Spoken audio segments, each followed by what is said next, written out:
What's up, what's up? This is your homeboy Maul the Pimp, aka MTP, and welcome to another segment of the Pimpoholic TV podcast. This is a very, very special edition right here. This is the Black History Month edition. I have a very special guest in here. This guy right here is one of the most well-known entrepreneurs in the city, self-made guy, the prime example of started from the bottom, now I'm here. The very successful, well-known, infamous Mr. JT MCDANIEL. Welcome to Pimpoholic TV, and how you doing, JT? I'm doing fantastic. Man, thank you, man. Okay, well, thank you for tuning in, allowing man. me to come in. Right. Now, man, you got a real interesting story. We've been talking over the last few weeks. This being my Black History Month segment right here, and I feel like, in terms of Chattanooga, you are Black history. Okay. And so I want to tell your story from beginning to end. I got to give a shout out to my sponsor, the Chattanooga Cigar Club. Again, the Chattanooga Cigar Club. Let me tell you all about the Chattanooga Cigar Club. The Chattanooga Cigar Club is Chattanooga's premier cigar and hookah lounge, open Thursday through Sunday with ladies free on Friday and live music up until 10 o'clock. Keep in mind, you can also rent the building for your own events from Sunday through Wednesday. Shout out to my guys D. Scott and Kurt at the Chattanooga Cigar Club. For more information, log on to ChattanoogaCigarClub.com. Again, salute to my sponsor, the Chattanooga Cigar Club. Much love, yeah. Before we get you as a businessman, with this being Black History Month, a lot of people my age or younger didn't live through the times when it was hard. You know what I mean? The things that y'all went through or things that y'all saw that we didn't go through. So give us some stories from back in the days, things that I would probably never experience myself. What's up? I got to give a special shout out to my sponsor, the M Group LLC. Let me tell y'all about the M Group LLC. The M Group LLC is an independent distribution company that offers essential services such as internet, home security, energy, identity protection, wireless, and more. Secure your homes and businesses. Get a free consultation from my homegirl, Miss Nori. Email the mgroupllc@gmail.com to schedule your appointment. You can also visit www.isnorinori.com. Click the services tab to check out all the deals that they offer. Salute to my sponsor, the M Group LLC. Much love. Y'all go check them out. Yeah. Okay, the first time I noticed racism is that I had a after-school job up on Main Street of Chattanooga, Tennessee, and there was a crystal on the corner. And every evening, every Saturday morning, the owner of the store would tell me to go and get him a cup of coffee. And I would go down to the crystal, and there was always an empty stool in some of the places, but there always was one at the corner of the counter. And I couldn't sit there because you couldn't go into these places and just sit and wait on your order. You had to stand up.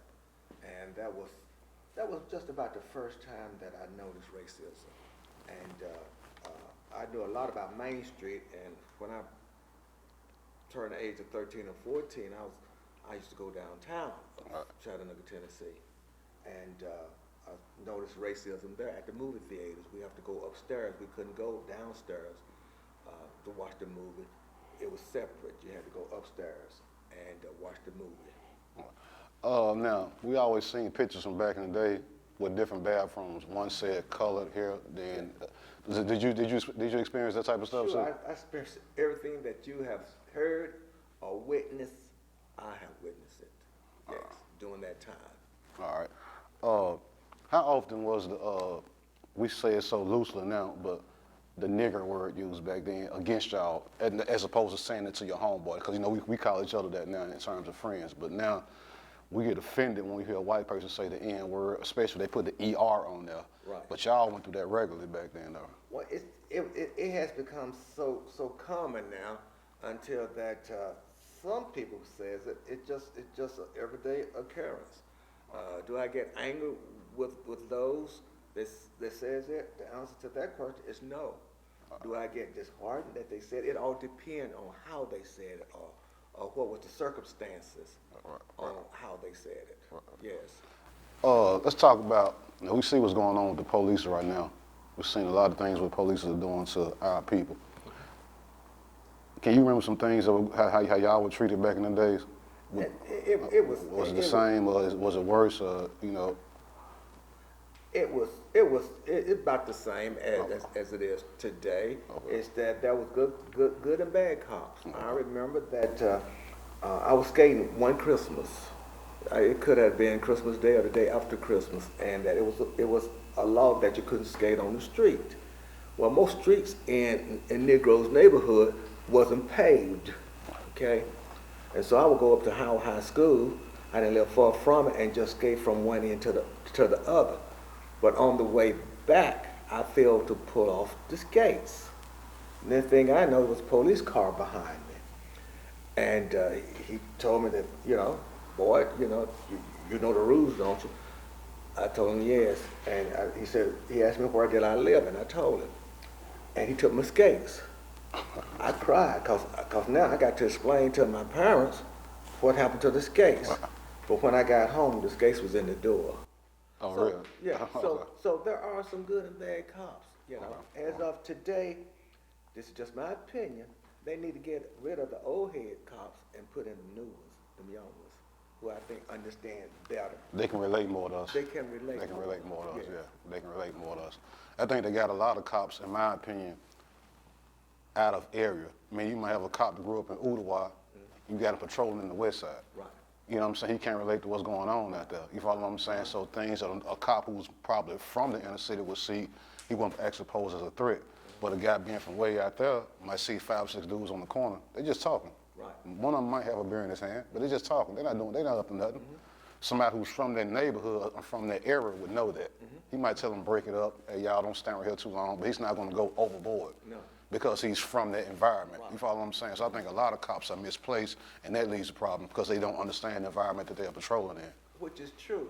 Is that there are some incidents that they really don't have to take it to another level. Right. They can just solve that problem then, but we must learn how to respect authority though. Yeah, that's true. We need to teach our kids to respect authority. That's true. There are laws to govern us all, and we must adhere to them. That's true. I agree with that. Now, JT MCDANIEL, I want to talk about you as a businessman. I don't know where to start with this, man, because you got so many accomplishments. You've been around for so long, and like you're one of the few black entrepreneurs here that actually started here and became successful here, man. I want to give that blueprint, man. So, what year did you first go into business, and what was it? Okay, I first went into business in the fall of 1972. All right. Is that many years ago I used to work downtown, and that in this particular place they used to get magazines like Time, and all those different types of U.S. news and all that. And as I'm there, sitting down waiting on the customer, I would read these magazines, and I read where the Small Business Administration was lending minority money to go into business.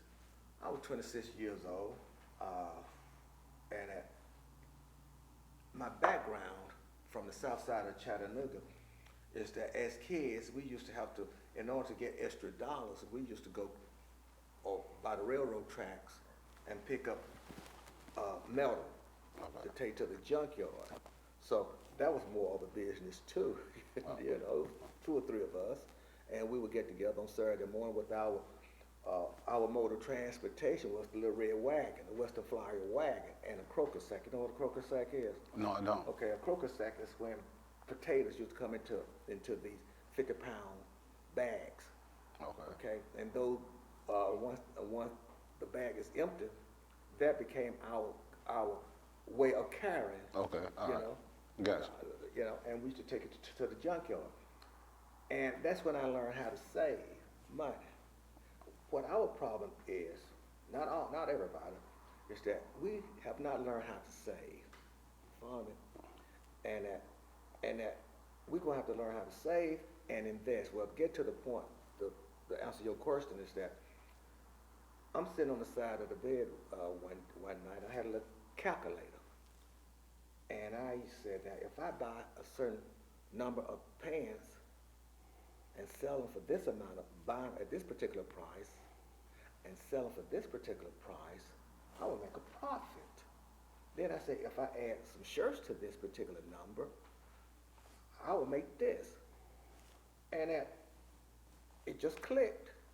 Hey, I can go into business. But at that particular time, young people like myself was not going into business. We was taught to go to college and get an education. And that's what I did.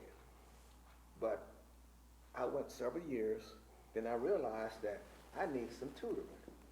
And so I dropped out, came back home, got married, started a family. But it never did, that idea never did, you know. It didn't leave your head. Didn't leave my head. So we bought a home here in Glenwood. And at that particular time, land was affordable in this particular area. And so we got a mortgage. So I decided to do the math on the mortgage.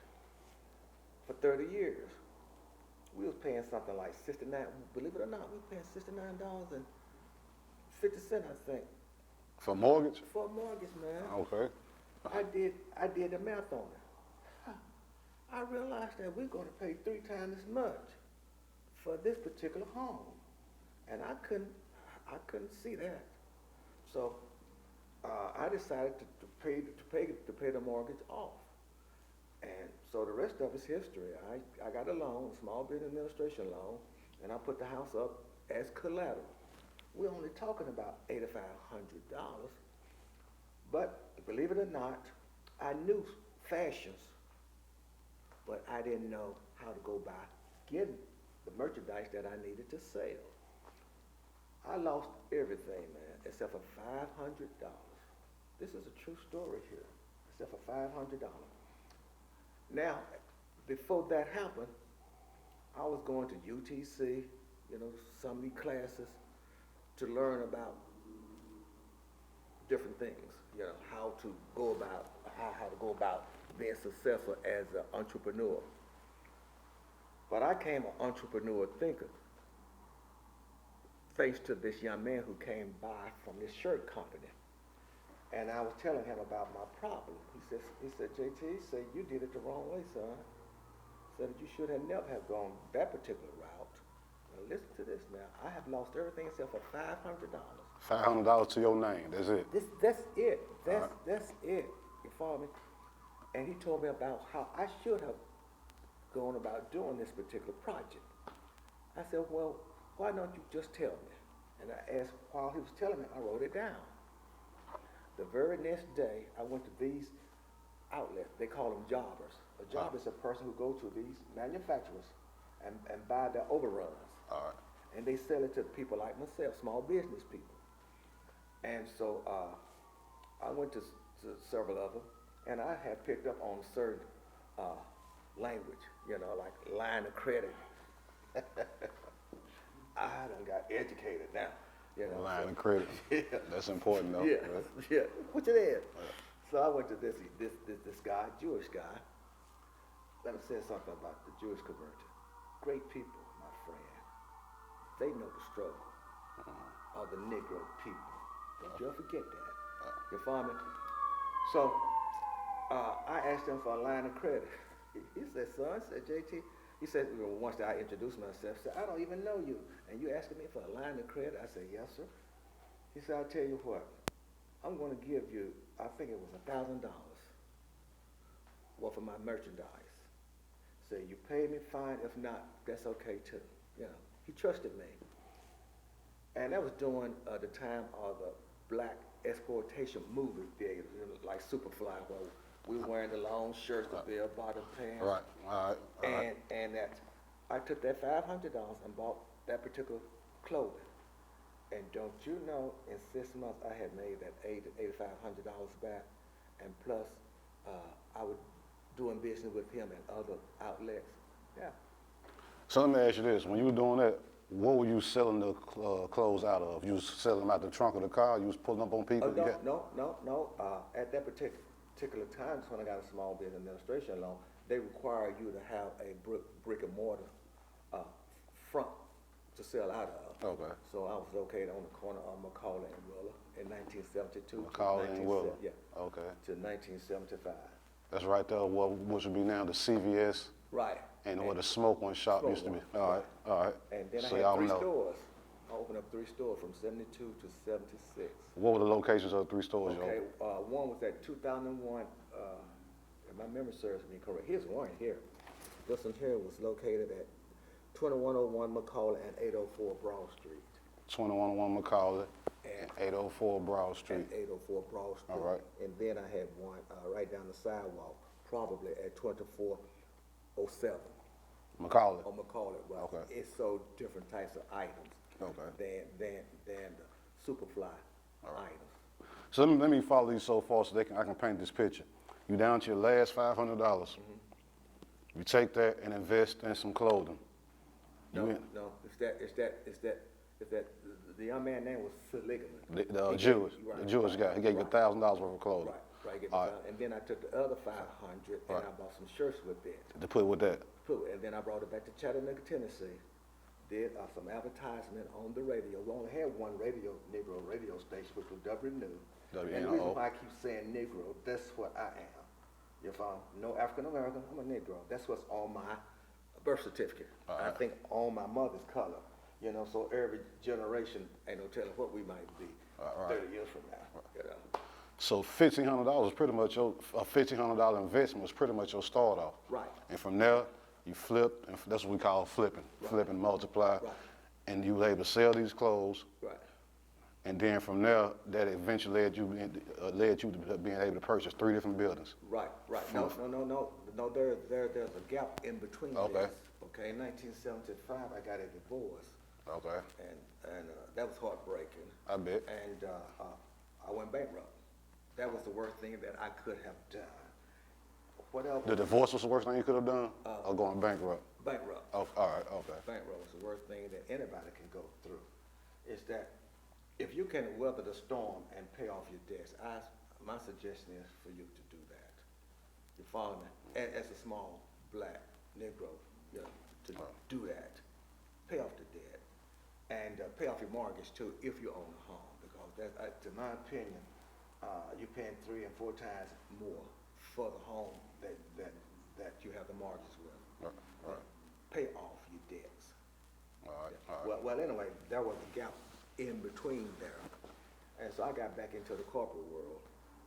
You know, my resume looked good. I went to Tennessee State. I was there for 3 years, and I had a background in merchandising. So one of the leading stores picked me up, and they put me through that training program, and I went through it, and I became, as they call it, a merchandiser. At what store? JC Penney. JC Penney. All right. And their definition of a merchandiser, which is a good definition, their definition is, and mine as of today, is you take the tools that you have available to accomplish ends. You follow me? So whatever your product is, you know, you take that particular product and you make it grow.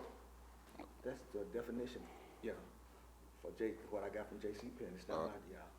That you take the tools that are available to accomplish ends. All right. And opportunity is at that particular time, it was great, man. You know, just that land was inexpensive, and that Chattanooga was more like a ghost town downtown. It was more like, but I stayed out in the Negro neighborhood because that we did not have the goods and services. So I stayed in the area in which I owned land and I bought land, and that was it. Okay, so you get to J.C. Penney's. How long do you stay there before you branch out and become JT MCDANIEL, okay, the businessman? All right. You know, with these stores like J.C. Penney's and Sears, you have to be mobile. Right. Okay. You would say anything to get a job. Of course, yeah. Yeah. You would, Yeah. So I left J.C. Penney's and I sold sports cars. Okay. For one of the leading sports car dealers here in Chattanooga. From there, I had a chance to go to IBM, and I passed on it. Then the last job that I really did have was with Chattanooga Housing Authority. Oh yeah. Tell you told me about that off camera. I was housing manager over at Chattanooga Housing Authority. Good company, you know, but it was kind of political as far as management was concerned. Right. And so I didn't like the way things was done, so they ran me off. you know. And so I had to find something to do to make a living. But while I had my clothing stores, I had a earring counter. And that earring counter was making its number of dollars. I said, wow, you know, if something ever happens, I can just sell earrings and costume jewelry, you know, and add something to it. And I have a young lady by the name of Miss Rachel Pruitt to thank for my success. She allowed, they had several grocery stores here in Chattanooga, Tennessee. Right. And she allowed me to open up a little kiosk in her store. And I drove all the way to New York City with $350, man. $350. People say, you crazy. You know, you crazy. You know, you out your mind. You don't even look like a businessman. Would you believe that now? Yeah, but you know, I kept the faith, and I knew what I could do, and I knew, you know, I had past experience on doing this, you know, by selling out of my store. And it mushroomed. I stayed in this store for 10 years, saved my money. Pruitt's on 3rd Street. On 3rd Street. Pruitt's right here on 3rd Street. Yep. And I asked the manager, could I have any more space? And he agreed. So I had a good rapport with Mr. Clyde Pruitt and Mrs. Rachel Pruitt. And I asked them, and they said, yes, you can have more space. But I said, but I have to call the manager. When he called the manager, he said that he needed the space that I wanted to acquire, you know, not to buy, but to spread out. He hung up, I could see the expression on his face. And he said, John, I'm sorry, but the manager said that he needed the space. I was hurt.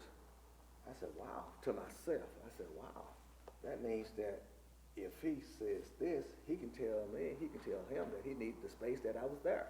Right. You know, believe it or not, that was a blessing. So when I got back to the store, I didn't mention it. I happened to look to my right, and I saw some land that was vacant. And I inquired about it, and guess who owned it? The same people who fired me, Chattanooga. What a coincidence, huh? Now I got to go back to them. Right. You know, to purchase the land. And quite natural, it was a hill to climb. I done climbed many hills, you know, but it was one first and foremost, which was right of them that I needed some blueprints, you know, so it could be feasible. And then I had to put down how much the building was going to cost to build. My architect was telling me it's going to cost me $120,000 to build the building. I didn't have no $120,000 to build a building, but I had half that amount to build the building. And my father, great man, very smart. I didn't realize that until as I got older. He had an 8th grade education. His name was Thomas McDaniel, Thomas A. McDaniel, from Holland, Georgia, down below Somerville. My father could do bricklaying, he could do concrete finishing. I didn't realize that. So I had to go with him as a kid, you know, to do odd jobs. He was a plumber, he was everything, man. He wasn't no mechanic. But for building, carpenter and everything, this man could do it. So I learned the basic by watching him. He would get on me as a kid. You know, my thought be elsewhere. He would hit, you know, say, watch what I'm doing. You know, watch what I'm doing. And quite natural, he only had to tell me 2 or 3 times. So I started watching what he was doing. And so I knew that I could build this building for less than $120,000. I goes before the board, and quite natural, they tell the board that ain't no way in the world that I could do what I was doing. You know, that I couldn't build this building for the money that I had, and I was going to be left with a half a building. So one of the board members, Napco, very nice guy, Nick Bowman, said, John, he said, what make you think that you can build this building for the money that you have? I got up from my chair and walked over to him and said, "You have my word." He said, I recommend that we sell it to him and Reverend Whiteside Manor here. He seconded the motion. All right. Not only did I build the building, I added on to it in less than a year. And what was this location at? 2001 East 3rd Street. East 3rd Street, okay, all Right right. across diagonal to Pruitt Food Town. Gotcha, Yeah. okay, gotcha. But, Right up the street. Yeah, right up the street. And thanks to Miss Rachel Pruitt and Clyde Pruitt for my success. Okay, so you got your first building. Right. You don't gotta give me a dollar amount, but how long did it take before you started seeing extra profit? Because one thing, a lot of people with business start out taking losses, then they start breaking even. Then how long does it take before you start seeing profit? Like, yeah, this is worth it right here. It all depends on what you consider breaking even or what you consider profit. Is that first thing is that you got to sit down within yourself and you got to do your paperwork. You're going to have to, you know, you can't have a pipe dream. And what I mean by that, you know, thinking that everything is what you have imagined in your mind. You have to put it down on paper. Yeah. And that they was telling me it takes 5 years. That's hogwash, man. It didn't take me no 5 years to start seeing a profit. It all depends on what your product is, if it's in demand, Right, or right. you're the only kid on the block with the product, Right. and how fast you can move this particular item. Right. You know, it's since that this particular area in which I lived in, and I still do, you know, I could have moved. My architect, John, said, "Why don't you just go and build you another house somewhere?" I said, "No, I like where I'm living. You know, I like my neighbors. You know, which it was a Negro neighborhood. I like my neighbors.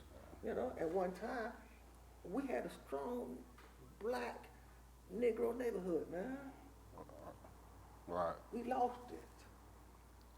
We lost it. And that what happened is that our parents who worked hard to buy these homes sent us off to college. We got educated. You know, education is a long-term process. Yeah, And what I yes. mean by that, because you got a 4 year doesn't mean that you're educated. All right. Education is a continuous process of learning. All right. You follow me? And that we decided that the house that we were raised up in wasn't good enough for us. We sold it. You follow me? You know, things would change. It's just like merchandising. You know, it's that history repeats itself. It's just like a big wheel. You know, just like merchandising. You know, you got spring, fall, summer, you know, winter. You follow me? And then you're right back. You know, and that's the way life is. It's that it's all about war. W-A-R. It started about aggression of land. I learned that in the 8th grade. You know, I learned that. It's land. L-A-N-D, man. You know, keep your land. Buy land. Keep your father's home and pass it down. Gotcha. Don't get no second mortgage. That's crazy. That is crazy, man. You know? Let me ask you this. You said this off camera. You said it should be more millionaires in Chattanooga, more billionaires, more people like you who started their own business and still own it to this day. And then I asked you, why do you think it's not? You remember the answer you gave me? Help me out a little bit. Yeah, I said, why do you think it's not more JT MCDANIEL in Chattanooga? And why do you think it's not more millionaires in Chattanooga? And you said integration. I think that. Explain what you mean by that. I think that we would, in my opinion, this is just my opinion, okay? I think that integration destroyed the fabric of the black community. Man. You know, it's that we had, you know, it's that we had our own schools, our own schools. You follow me? And that we was graduating. The graduating rate was high. You follow me? And that only thing that we wanted was the same opportunity that others had. You know, give us the same books. Don't give us no hand-down books. Give us the same books. You follow me? You know, but integration came along, and that's still separation. Look at it. You know, Look at it. I'm not a racist or nothing like that.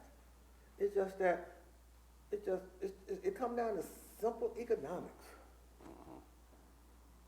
That's all. Simple economics. I read in the paper today. What is the date of today? Today is February the 9th. The 9th. I read about Fannie Mae. You know, one of the government mortgage programs, okay? Right. And that when they foreclose on Negroes' homes, they let them go into disrepair. But when they foreclose on white homes, they keep them up. Do you think that's fair? No, I don't personally, no. Thank you. No. Racism is alive and well. It's just different, huh? Right. What we need to do, we need to learn how to vote and to save our money and create our own wealth. Yeah. I have a friend who lives in Seattle, Washington. He's a banker, knows the ins and outs. We need our own banks where that we can get lending. But the point is, though, when that you go to the banks, have something that you can put up as collateral. Don't expect for any bank to just go and lend you money and you ain't got nothing but an idea, you know? Right. Ideas is a nickel a piece and they overpriced. But really, it's that we need to teach ourselves. You know, we are brilliant people, son. Brilliant. And that it breaks my heart to see others, you know, from other countries, which I have no argument with them. I really don't. I deal with them. They are beautiful people. I deal with people from all over the globe, you know, who are giving me good prices on merchandise, who know the struggle because they are from a country that war has taken place. You follow me? Yeah. And that I have seen them grow in a year. In a year. One friend of mine that I buy a lot of merchandise from, he said, JT, you know how I learned how to speak English? I used to walk up to him and say, what does that mean? What does that mean? Yeah. That's how you learn how to speak English? That's how he learned how to speak English. He found a way on how to make a living. I had another friend by the name of Sonny Chong. Sonny didn't even know what a travel chat was. He had a kiosk in one of his fellow countrymen's a business on Broadway of New York. And in 18 months, 2 years at the most, I'm buying merchandise from Sonny Chong. He came up with this idea that had real good slogans on it. One of the slogan was, teach your own Negro kids. And he had the t-shirt and the short to match. I sold a lot of those, man. Sonny had it going on. 3 years later, Sonny was driving a Lexus. Hell, I didn't even know what a Lexus was. That was big back then. Yeah. That was big back then, You know, I love Sonny. Sonny gave me a discount off his merchandise. Sonny loved me because I would come right straight to him. Had another friend by the name of Dong Jing. Good friend. I used to take my bags into his store. He used to tie them up for me. You follow me? And I was too afraid to drive into Manhattan. So I would catch the E train. That's the only train, you know, you have E, F, D, and all those, you know. But I was familiar with the E train because I knew how I want to get off at Sutton Boulevard. And that he would help me put it on my shoulder. Yeah. And I would walk to the subway. Yeah. Man, I met some good people all over the globe. Let me ask you this, JT. As successful as you've been in the business, tell me about some losses that you took, some things that you invested in, or some businesses that you may have owned that people didn't know that you had your hands in that just didn't work out for whatever reason, and you were still able to bounce back from it. Okay, several. You know, I own some with a friend of mine. I'm not gonna call no name. Right. Down on ML King, we bought it for a little bit of nothing, sold it for a little bit of nothing, and now the property's worth $2 or $3 million. And tell the name of that business now. Champion Champions, the chicken spot. Yeah, the chicken spot. The chicken spot. Over on Grove Street, the strip center. In the west side? On the west side. Oh, for real? Yeah, Oh. yeah. I didn't know. Damn, okay. Yeah. I didn't know that. Yeah. I had a chance to buy it. Young man, I had it. And by me being the manager over there for around 4 years, doing my sabbatical, doing my divorce and all that, I knew exactly how many dollars was coming over in that complex. Right. 499 units. You follow me? And it was government subsidy. You follow me? So I knew exactly how many dollars was coming into each household. Right. You know, by me being a manager. Right. So they didn't have any way of buying decent commodity, you know, bread, milk, yeah. And so by me being a merchandiser, a person who can take the tools that are available to accomplish ends, Right. I knew what I could have done with that strip center. Right. But it didn't come to pass. Okay. Okay, now we're sitting in one of your locations right here on 3rd Street, which is right across from the Speedway gas station. The Warner Park is directly across the street. I came to your spot last week on Dotson, by the Woodlands, right there across from the liquor store. And remember, all that property that I bought up there on Dawson, I bought from Chattanooga County. Same people that fired you. Oh. Gotcha. So how many buildings properties do JT McDaniel have as of right now, present day? At the present day, we ain't talking about the ones that I have sold. Okay. Like the strip center out in Alton Park. Damn, I didn't know that either. Yeah. Right Yeah. there on 3rd Street. 3rd, yeah. Right. See, a lot of people don't know a lot about JT McDaniel. You know, is that after I got my divorce, I went to Nashville and stayed with some friends of mine. And I met a person, a young lady, who got me back on track. And when I came back home, I stayed on that particular track, you know, that she put me on. And I wouldn't be where I'm at today without first acknowledging the young lady who I married. All right. Okay? Her name is Janice Trumbull. Salute to her. Yeah. It's that beside Mrs. Rachel Pruitt and Clyde Pruitt will allow me into their store. I have Janice to thank for my success. Right. You follow me? Is that first and foremost, she was behind me on everything that I visioned, and furthermore, she gave me peace of mind. So, you know, with those two, you know, and her financial help, the sky was the limit. Right. So I salute her. Instead of her, me sitting here, should be her. Instead of me getting all the awards, it should have been her. Gotcha. Together. So Gotcha. you know, I salute her more so than JT. Right. Because that she took this Negro here, boom,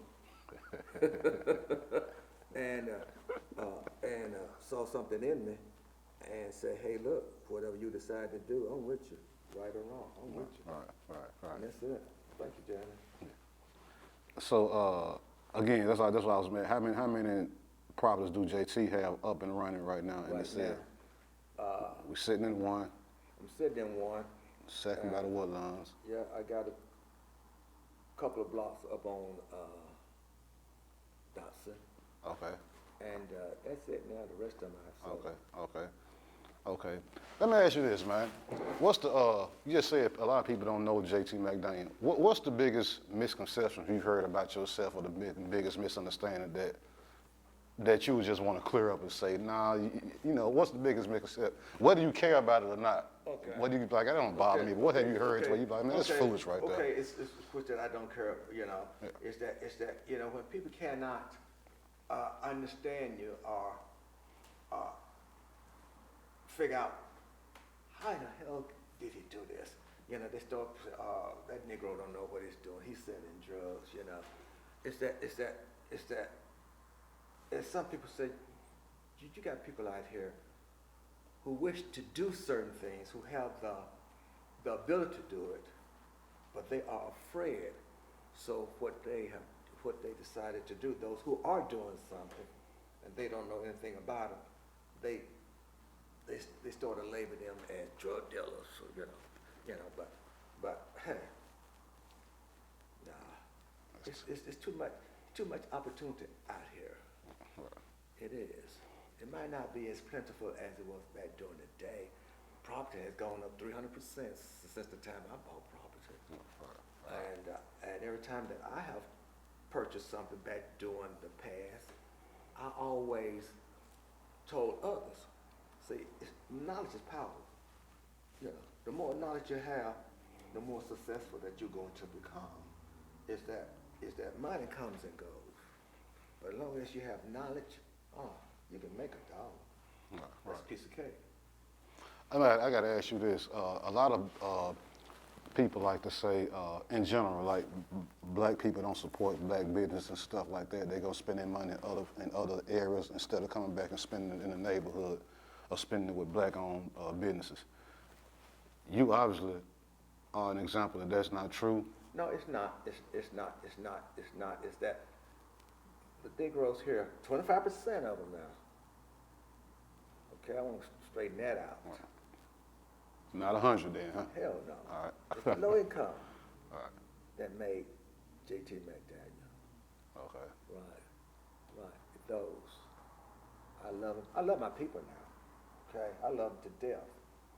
But I must salute those who come to me each and every day, who spend their dollars with me, who have come across the city to spend a dollar with me. I had 2 or 3. I had one young lady who had just got out the hospital. And she said, JT, I just had to stop by just to buy something from you. I got a little bit tear-eyed, man. I treat my people the way I wanted to be treated. Because at one time, I was low income. Right. And that you never know what the future holds. I can become low income tomorrow. Right about that. You follow me? So I went up against an organization not too long ago, and they were trying to downgrade my custom. I said, no, now. I can't allow this. Now, whatever you want to take away from me is fine. But my people, the ones that I serve in this particular location, are not criminals. You follow me? Yeah. Take what you want. Don't take away that now. Right. Going a little bit too far. Right. So what does the future hold for JT? You still looking to expand, or you kind of set with where you at right now and you're going to ride it out like this, or you always looking to? Well, I'm always looking to do other things, but I'm ready to hang it up, man. I'm ready to. I understand that. Janice and I, we've been cross country 2 or 3 times. And I want to go back to Sedona, Arizona, and down in those. I like that particular area. All right. Sedona, Tombstone, down pretty country, man. Right. Pretty country. Colorado. Right. It's pretty country. So eventually you want to kind of hang it up and just enjoy life and travel and Right. Gotcha. And I always keep my finger on the pulse of Chattanooga. Right. On what's going on, how can I tap into this and make X number of dollars and pass it on to my grandchildren. Right. Yeah. You've been tapping in for a minute, making X amount of dollars, man. We can't deny that. I got to do something with you. I got to do something with you before I get out of here, JT. Now I'm finna do something with you called this is called the Pick One Challenge. All right. Okay. Now this is what I'm gonna do. I'm gonna name 2 things. I just want you to pick your favorite one. Okay. So, all right. You ready for this? First, Howard or Riverside? Howard and Riverside. Howard or Riverside. Pick one. Howard or Riverside. I have to pick Howard. Howard, okay. Old Plantation or Mimos? Well, I have to pick Mimo. And I tell you why. Okay, go on. Al Sharpton or Jesse Jackson? That's a double-edged sword there, son. Pick one. Pick one. Pick one. Pick one. Pick one. I got to pick Al. Al Sharpton. Okay, I finna take you back in time. Red Food Store or Pruitt's? Pruitt's. Woolworth or Zara's? Neither. You remember both of them, right? Yeah, I remember both of them. All right, all right. I remember both of them. Coretta Scott King or Rosa Parks? Coretta.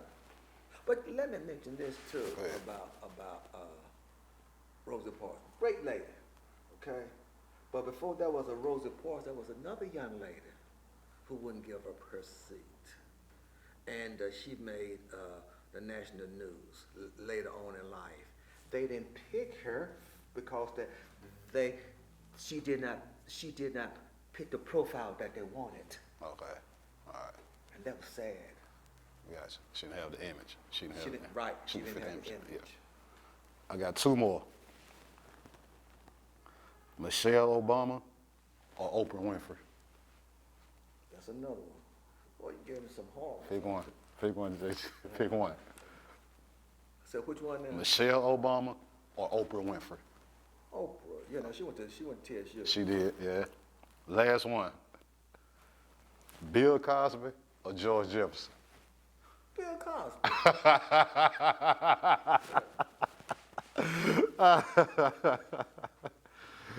That was the pick one challenge. Hey, JT, I want to thank you so much, man, for giving me your time. Thank you so much for spitting this game, man. Pleasure.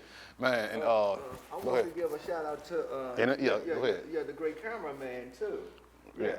Yeah. Yeah, man. So y'all, go ahead. And what's his name? That's Charlton McCullum on the camera. Yeah, Charles McCullough, who went to MTSU. Yeah, Okay. yeah. It's Charlton McCullum on the camera, man. Right. And again, JT, I appreciate it. Thank you so much, man. Y'all, this is another edition of the Pimpoholic TV podcast, our Black History Month segment with none other than the one and only Mr. JT MCDANIEL. Thank him for his time. Hope he gave y'all a lot of games, something y'all can take and lay a blueprint or a foundation to follow behind. That was the whole point of this right here, while also paying homage to him. So again, y'all know, hit that like and subscribe button. Follow me on Instagram and Twitter, @MallThePimp. Go to my YouTube channel, subscribe to Pimpoholic TV on YouTube, and also go to my website, www.mallthepimp.com. See y'all next time.